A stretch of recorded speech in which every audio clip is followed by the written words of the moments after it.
Welcome to Sunspots, where we explore the many ways that the Holy Spirit is working in the people, places, ministries, and missions on the surface of the sun. That is, the Synod of the Sun. I'm Thomas Riggs, Communication and Administration Coordinator. Our prayer is that you find inspiration, community, and connection in the sun. Let's get started.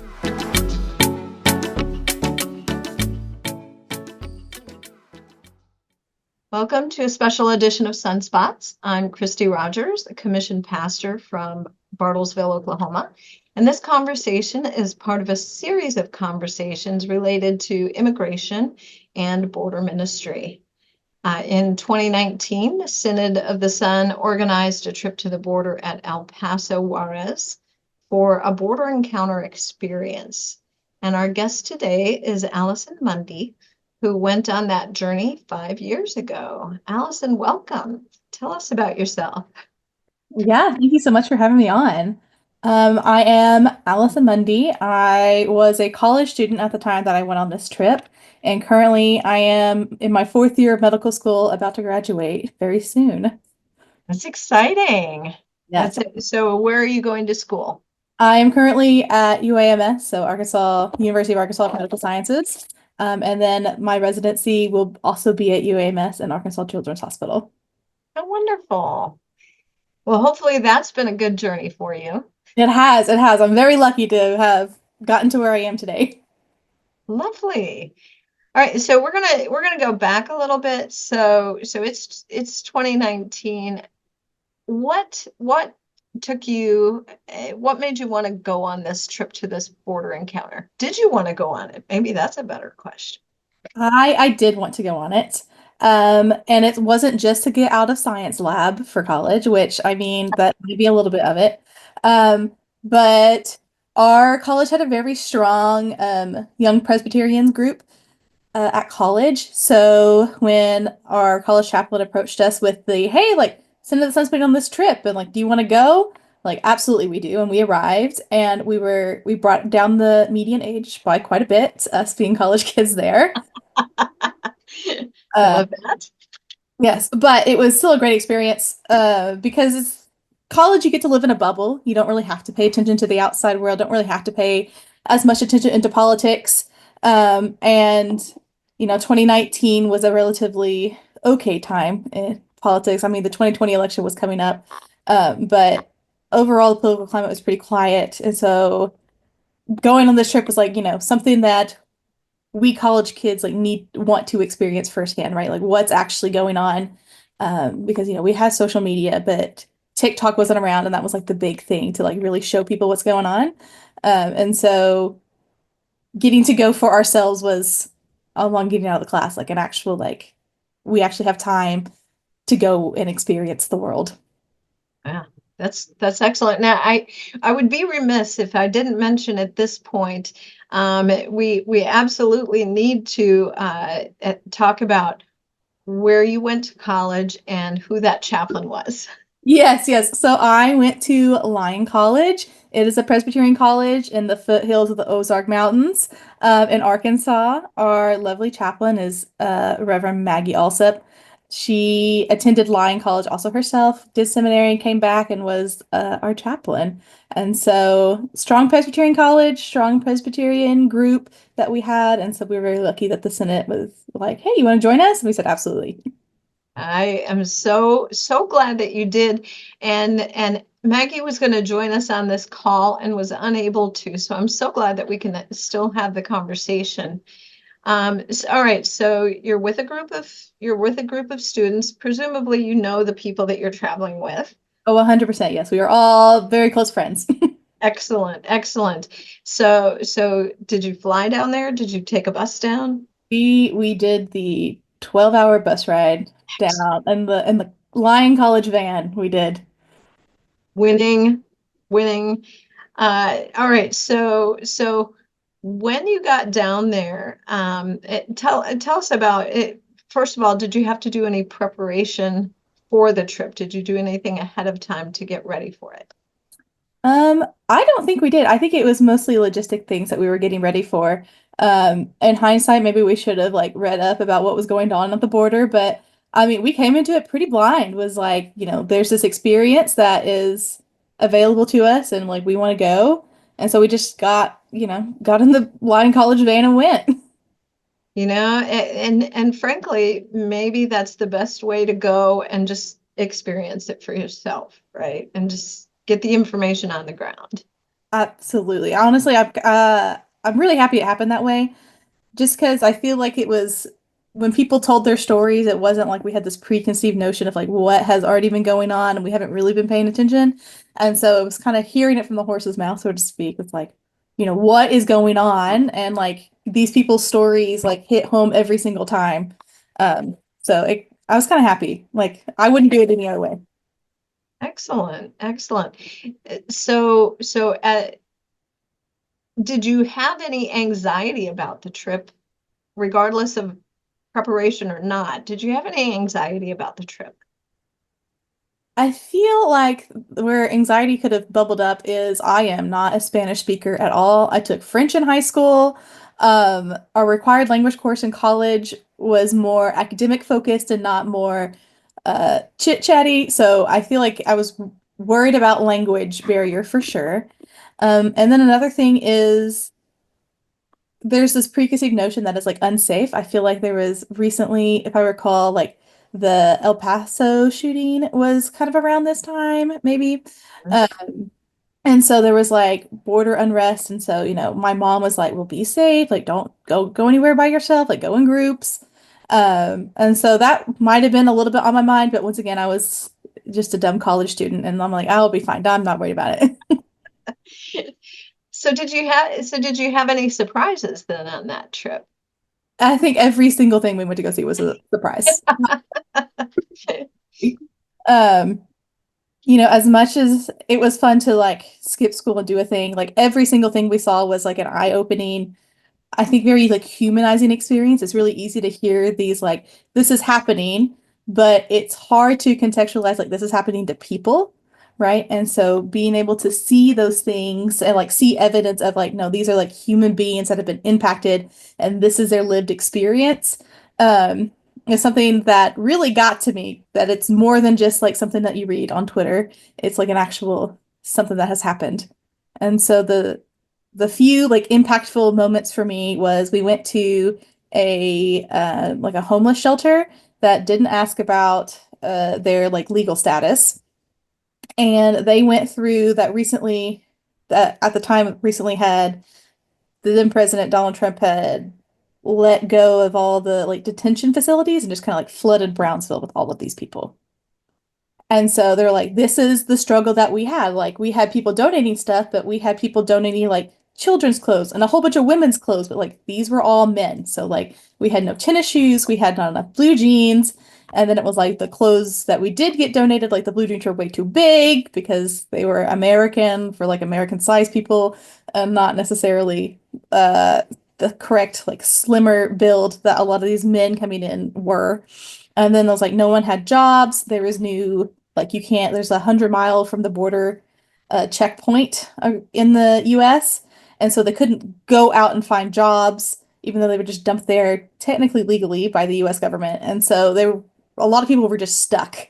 And so seeing how they dealt with the volume of people was I think eye-opening. That it's just amazing to me that someone can just make a decision and then all of a sudden like 200 or 300 people are just like dumped at your doorstep and you're used to having like 65. Yeah. And the stories they were telling us were things that were like they were surprised that people wanted. So something was like phones to have like to talk to their loved ones. Another thing that they had to shut down was like the showers and the bathrooms. People just wanted to get clean, and so they were having trouble like getting people like checked in and settled because the lines to the bathroom were just so long. They had to actually like put up a temporary wall that blocked the bathrooms from the entryway where they had people coming in, so they had to check in first before they could go to the bathrooms. And so it's just those things that like you kind of forget when you're like people organizing that like, yeah, I mean, you haven't been able to have a bath in, who knows how long. Like that is very high on your priority list. Right? I mean, a place with actual plumbing and not like the terrible porta potties that they were struggling with for months and months on end. So it's just like those sorts of things that you like forget what it means to be like a human and a person, that like these are like our bodily needs, and like it's always like a reminder of here is how you actually help people. Like here is actually what people need beyond the like logical, like, oh yeah, like clothes and like a can of green beans. Like sure, that's all helpful. Um, Yeah. but this is more than just like a food pantry situation. And I think that's what really stuck with me, that it's more than just the needy, I guess, or like the people with lower economic status who like need assistance in our community. Like it's more than that. A lot more than that, right? That's so much more than that. So when you came back from that trip, I mean, what has stayed with you? I What has really stayed with me is there was a group that came talk to us called Angry Tias and Abuelas, which is angry aunties and grandmas. And so they were just like, any money that you can give, like anything, like just help us spread the word. The only thing we do is we make food, we cross the border, we bring food to people who are like sitting at these encampments, and we come back. That's all they do. And to this day, in my Instagram bio is Angry Tias and Abuelas. They're like little link to go donate to their page. So that is still with me. I Um, love that. through medical school, I've gotten to, there's like various volunteer clinics. The clinic I'm actually going to right after this is majority Spanish speaking population. And we have signs all over the doors that's like, this is a private property. We have like the ICE stop signs. We hand out like cards that if, immigration services or ICE comes to knock on your door, you don't open the door. You just like present them this card that says like, these are my rights. And so that was a clinic I was very interested in because I felt like I at least understood a little bit of the process that went into these people like arriving at our doorstep. And so I love working in that clinic. I worked in there all 4 years. I like know the patients now, which is so much fun to like see their progress with their like, like their medical problems. Like, oh my gosh, we have like lowered your blood pressure. Like we did it. And those sorts of things, right? And celebrating those wins, asking how their kids are. It is so rewarding. And I don't know that I would have signed up for this particular like clinic or like really been like, I want to be here if it wasn't for that experience. That is outstanding. That makes my heart so happy, both for you and also for your patients, right? Because that's a long-term impact. And so what would you say to somebody who's considering a trip to the border for this kind of an encounter? I would say obviously go. It's and you don't have to do anything. I feel like that's what I in the moment thought like I regret. It's like I feel like I'm not doing anything. I'm not crossing the border bringing food. I'm not like doing the clinic. I'm not like running the homeless shelter. But there is a lot to be said about like holding witness. Like you're witnessing all these things happening. You're listening to the stories. And then I'm able to like talk with my family and neighbors if someone says something that's like, oh, they just, come in here for money. It's like, well, let's talk about like actually what these experiences are, right? Because it's so easy to make these people other, right? It's so easy to put them in a box and say these people are dangerous. These people are only coming here because they want our jobs, or they're only coming here to like traffic drugs. And it's just that is not the lived experience, right? I think also while we were down there, they showed us like the chart of like the Texans who support like border immigration and like want to help these people, and the people Texans who don't, and the people who want to support like the border and more money and like help people cross is like they're actually like the border towns are like, yes, we should help these people. And then like the rest of Texas is like, no, thank you. It's interesting. And that has also stuck with me where it's, John Green loves to talk about how, those people are the other and we have to like break down those like barriers. And I feel like this does that in a very like tangible way, that even if you don't feel like I'm not doing enough, I don't have anything to offer when I go down there. I don't speak Spanish. I have zero skills. I wasn't even 21, so I couldn't even like cross the border yet. Um, you still have those experiences and like worldview changing stories that you hear that are worth it, even if you feel like you can't do anything about it. That was a really long-winded answer. No, but I think it matters because it speaks to that level of impact for you that is rippling out through your life now. And I'm really grateful for just that emphasis on humanizing this experience, because I think that that's so important, is to just keep reminding ourselves and everybody else we are talking about human beings who want to shower, people who want a safe place, who want to be able to call their families. That these are, if you were in those shoes, you'd want those things too. And that I hope that we can just keep humanizing that. But anything else about that experience, that or just as you've we're 5 years down the road from that experience. It had an impact then, it's having an impact now. Is there anything else that you want to share about that? Yes, I feel like the other big thing that it taught me is they're called upstream helpers and downstream helpers.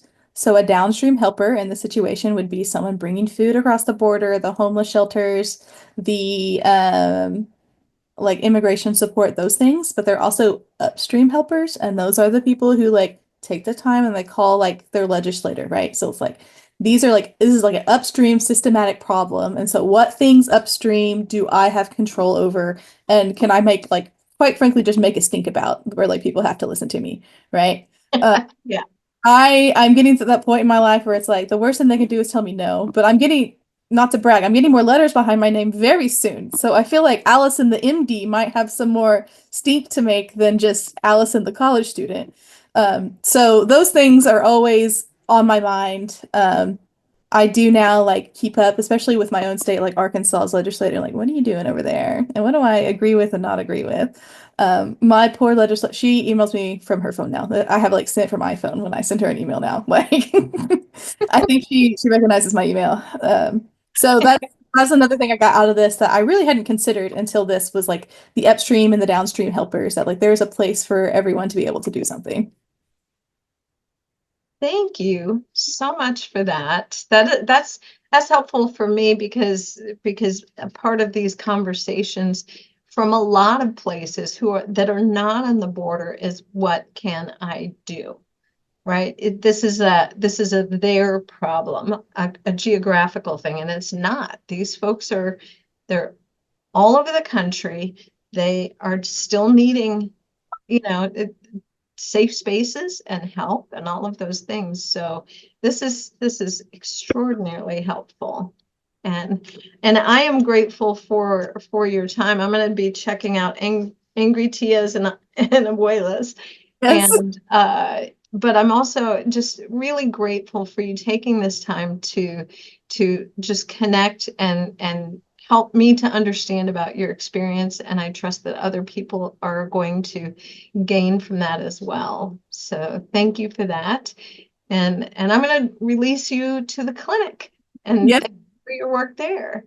Thank you so much. I really appreciate it. I do love talking about this. So I am so grateful, and bless you in your ongoing work. We'll look forward to great things down the road. No pressure. yeah, no pressure. Thank you so much. Thanks, Allison. Bye-bye.